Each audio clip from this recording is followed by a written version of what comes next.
뉴스 속 경제 이슈는 더 쉽고 깊게, 최신 고용 동향은 더 빠르게 전해드리는 고용브리핑 365 시간입니다. 박상효 기자와 함께하겠습니다. 안녕하세요. 네, 안녕하십니까. 오늘 어떤 이슈인가요? 퀴즈로 출발해 보겠습니다. 제가 설명하는 게 뭔지 힌트를 좀 드려볼 테니까 네. 잘 한번 맞춰보시죠. 제가 또 자, 퀴즈 왕이죠. 퀴즈왕. 첫 번째, 해마다 오른다. 어, 해마다 오른다. 두 번째, 근데 또 팔린다. 가격이 오르는데 팔린다. 뭐가 오르는지는 말씀 안 드렸습니다. 세 번째, 이걸 위해서 매장 오픈 시간에 맞춰서 열심히 달려나가기도 한다. 계란? 딱 알죠. 뭘까요? 명품. 명품. 맞죠? 해마다 명품. 가격을 매번 올리는데 명품 싫어하는 사람이 있나요? 줄 서서 사잖아요. 정말요. 너무너무 좋아하는 분들이 많고 하나 있으면 좋죠. 이 귀한 명품, 콧대 높은 명품들 해마다 가격을 그렇게 올려대는데 또 그렇게 잘 나갑니다. 그 소비의 주축으로 MZ세대가 더 큰 손으로 쑥쑥 성장하고 있습니다. MZ세대의 계속된 명품 사랑 대체 왜일까요? 그리고 이들은 명품 시장을 어떻게 바꿔가고 있는 건지 오늘 이슈픽에서 낱낱이 파헤쳐 보도록 하겠습니다. 맞아요. 사실 요즘은 명품 시장에서의 VVIP가 MZ세대다 이런 이야기가 나올 정도로더라고요. 주요 백화점 매출에서 2030 세대가 차지하는 비중이 이미 절반을 넘어서기 시작을 했고요. 온라인 쇼핑에서도 마찬가지입니다. 사실 이 명품 구매 연령대가 낮아진 건 비단 우리나라만의 일이 아닙니다. 그래요? 예, 글로벌 컨설팅 기업의 조사에 따르면 개인 명품 시장에서 MZ세대 비중 2019년에 8%에서 지난해 17%로 2배 이상 커졌고요. 밀레니얼 세대의 비중 36%에서 46%로 높아졌다고 합니다. 2025년에 명품을 사는 개인 10명 가운데 7명이 40세 이하일 거라는 개인적으로는 좀 씁쓸한 전망까지 나올 정도입니다. 근데 지금 사실 우리가 얘기하는 걸 보면 뭐 젊은 층들이 다 그런 것 같이 이야기가 됐는데 또 사실 그게 아닙니다. 딴 세상 이야기처럼 들리는 분들도 많은 거거든요. 딴 세상이에요, 저는. 정말 딴 세상이에요. 먹고 살기 그러니까요. 힘들어요. 이런 분들 많을 겁니다. 현실, 청년 실업이 심각한 상황입니다. 누구는 실업해서 구직급여 받고 있고 누구는 명품 오픈런 하고 있고 이러면 좀 위화감 조성되기도 하는데 어쨌든 예. 청년 실업률은 9%로 지금 전체 실업률의 2배가 넘습니다. 부동산이나 뭐 코인, 주식으로 영앤리치 늘고 플렉스하고 그런 거 많이 보이긴 하는데요. 전체로 따지면 그분들은 정말 극 소수입니다. SNS에 올라오는 거 보고 부러워하지 마세요. 극 소수니까요. 한편으로 이게 부의 양극화가 더 심해지고 있다. 아주 좋게 말하면 부의 양극화고요. 조금 마음 속상한 분들 입장에서 봤을 때는 저게 뭔 짓이야 도대체 뭐 이런 마음까지도 들 수 있다고 생각이 되네요. 네, 뭐 코로나19 이후에 보복 소비 이런 말이 생겨날 정도로 예. 좀 이런 명품 소비나 이런 모습들이 굉장히 좀 익숙해진 곳들이 여러 나타나고 있는 것 같아요. 네, 그렇습니다. 국내 백화점 매출 같은 경우는요. 전년 대비 2배가량 지금 증가를 했습니다. 2021년 매출 1조 원을 돌파한 국내 백화점 11곳이나 되는데요. 역대 최다죠. 코로나19로 경기가 좋지 않았다, 힘들다 하는데 백화점 매출은 또 껑충 뛰었습니다. 게다가 전체 매출에는 이 명품이 차지하는 비중이 30% 이상입니다.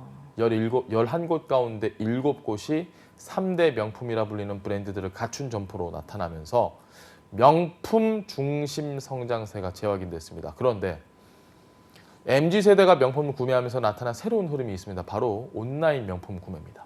맞아요. 요즘에 보니까 TV 광고도 온라인으로 명품 사라는 광고도 많이 나올 정도로 예. 실제로 온라인 명품 구매 시장이 굉장히 좀 활성화되고 있는 것 같아요.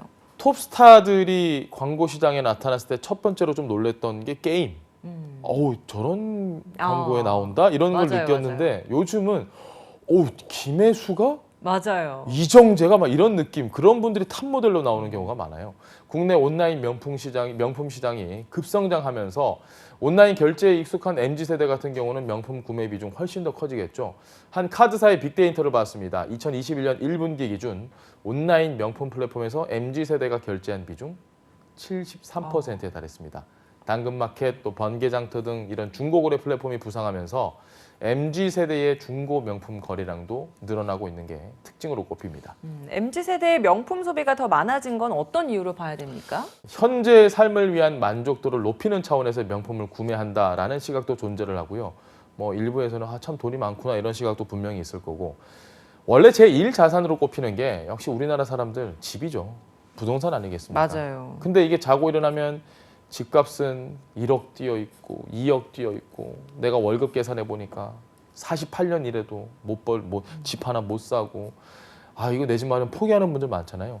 결국 제1 자산 대신에 그래 잡히지도 않는 집 사지 말고 당장 좀 나를 만족시켜 줄게 뭔지를 보자. 아, 예, 그런 거 찾다 보니까 다 딱 보이잖아요. 명품 구매해서 아유 내 새끼 이렇게 자신의 만족도를 좀 키우는 거죠. 또 한편으로 20대에게는 명품이 바로 또 다른 재테크 수단이 된 지 오래입니다. 아, 그쵸, 맞아요. 언젠가부터 이 명품을 구매함으로써 재테크를 한다. 이런 사람들도 많이 생겨났어요. 맞습니다. 명품 가격이 해마다 지금 오르고 있잖아요. 맞아요. 증가를 하고 있다 보니까 그러니까 가격이 오르다 보니까 오늘이 제일 싸다라는 말이 나올 정도입니다. 게다가 사려는 사람은 정말 너무 많거든요. 근데 제품은 한정돼 있죠. 또 명품 아니겠습니까? 그러니까 재판매 시장이 커질 수밖에 없는 분위기. 여기에다가 MZ세대가 이만한 큰 손으로 그냥 확 떠오르면서 온라인 중고거래 시장도 훨씬 더 확장이 된 겁니다. 이 현상은 오픈런과 연결이 됩니다. 이른바 샤테크라고 하죠. 이 샤넬을 구매를 해서 재테크를 하기 위해 개점 전까지 매장 안에서 대신 줄을 서는 오픈런 알바까지 등장을 했을 정도입니다. 아, MZ세대들이 이왕 제대로 된 거 사자는 그런 마음 그리고 나중에도 제값 주고 팔 수 있다라는 믿음까지 합쳐지면서 만들어낸 아주 이색적인 현상입니다. 근데 좀 생각을 또 해보면 예. 주식은 하루하루 그 시장이 어떻게 될지 예측하기가 어렵잖아요. 예. 근데 이 명품은 사면 앞서 말씀하셨던 것처럼 오늘이 가장 싸다 이런 얘기가 나올 정도로 뭐 해를 거듭할수록 가격이 오르니까 맞습니다. 또 안정적인 것 같기도 하네요. 제품 자체의 그 희소성 또 판매할 수 있는 가치를 더 따지고 되팔 수 있는 가치가 높은 샤넬과 같은 인기 명품을 선호하는 이유입니다. 미국의 한 명품 업체 보고서를 보니까 자 명품 업체의 보고서입니다. 이건 젊은 세대는 명품에 대한 투자를 가상화폐와 같이 투자 수익을 올릴 수 있는 대상으로 본다라고 분석을 하기도 했는데 이건 명품 업체의 분석이고요. 세상에 영원한 건 없습니다. 언제 어떻게 될지 모릅니다. 맹신하지 마십시오, 여러분. 그 MZ세대의 새로운 소비 문화가 명품 시장에도 변화를 좀 일으키고 있는 것 같다는 생각이 드는데 예. 이렇다 보니까 명품 중고 시장 규모도 계속 성장하고 있는 것 같습니다. 네, 그렇습니다. 명품 중고 시장 규모가 지금 무려 7조 원이나 된다고 합니다. 그래서 최근에는 오프라인뿐 아니라 중고거래 플랫폼도 명품 사업에 좀 더 깊숙이 발을 들여놓는 모습입니다. 비싼 물건을 중개를 할수록 수수료가 더 높아지기 때문인데 혹시 중고거래 하실 계획이 있으신 분들 영원한 건 없습니다. 맹신하지 마십시오. 네, 몇몇 명품은 중고 시장에서도 수익률이 높기로 유명한데요. MZ세대의 명품 재테크는 코로나19로 인한 일시적인 현상이 아니라 앞으로도 계속될 것 같습니다. MZ세대는 앞으로 명품 소비 시장을 또 어떻게 바꿔나갈까요? 오늘도 박상결 기자와 함께했습니다. 고맙습니다. 네.